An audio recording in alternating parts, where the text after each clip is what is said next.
Buenos días, a continuación se presenta el proyecto integrador de la materia Filosofía Jurídica. Mi nombre es Rolando Domínguez Muciño y para completar lo que es el proyecto integrador se van a contestar una serie de preguntas mismas que van a completar la evaluación del mismo.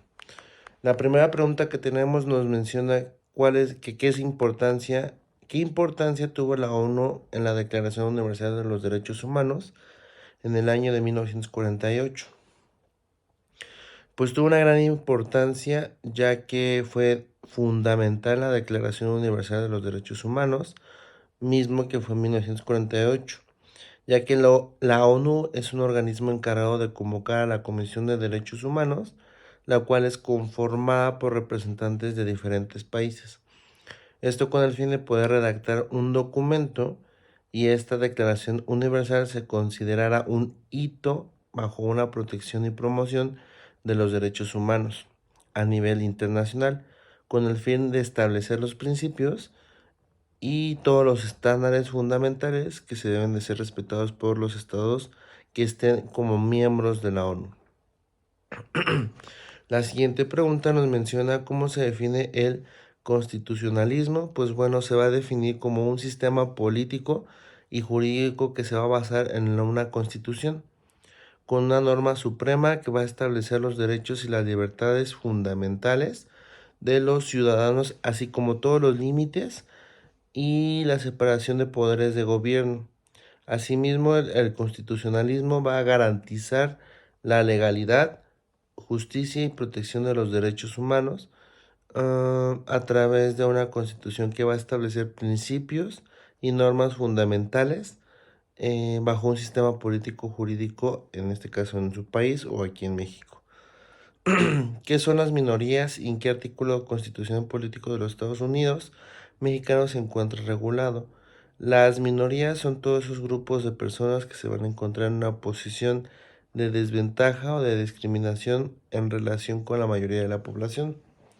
En la Constitución Política de los Estados Unidos mexicanos, estas minorías van a estar reguladas en el artículo 2, lo cual va a reconocer y garantizar los derechos de los pueblos y de todas las comunidades indígenas, así como que tengan un derecho a la libertad de determinación, autonomía, preservación de su cultura, acceso a la justicia y otros derechos específicos. La siguiente pregunta nos menciona qué implica el patriotismo cultural en la actualidad. Pues bueno, el patriotismo cultural implica el amor y el orgullo por una cultura y las tradiciones de un país o una comunidad, así como todo el compromiso de preservar, de promover estos valores culturales, de identidad cultural, con un grupo de con este grupo con el fin de que sea necesariamente sin excluir a los demás o tener una superioridad frente a otras culturas. La siguiente pregunta nos dice ¿qué son los derechos humanos de tercera generación y cuál es su origen? Los derechos humanos de tercera generación, pues podemos hablar que son todos aquellos que se van a referir a los derechos de solidaridad. También son conocidos como derechos de los pueblos. Estos derechos van a incluir el derecho al desarrollo, el derecho al medio ambiente, el derecho a la paz, el derecho a la autodeterminación de los pueblos, entre otros derechos. Su origen se encuentra en la evolución y en la ampliación de los derechos humanos a lo largo de un determinado tiempo, con el fin de poder reconocer una evolución y una importancia de solidaridad, asimismo como la cooperación internacional que pueda garantizar una vida digna para todos. La siguiente pregunta nos dice, ¿qué son los derechos colectivos y dónde se estipulan? Son aquellos que van a pertenecer a un grupo o comunidad en su conjunto y no únicamente a los individuos que lo van a conformar.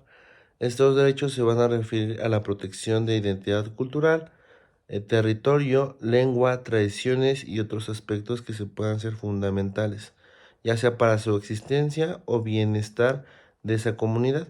Estos derechos van a estipular diferentes instrumentos internacionales Entre uno de ellos va a ser la Declaración de las Naciones Unidas sobre los derechos de los pueblos indígenas. Y la última pregunta nos menciona que cuál es la ética, la moral y cuál es su relación con el derecho.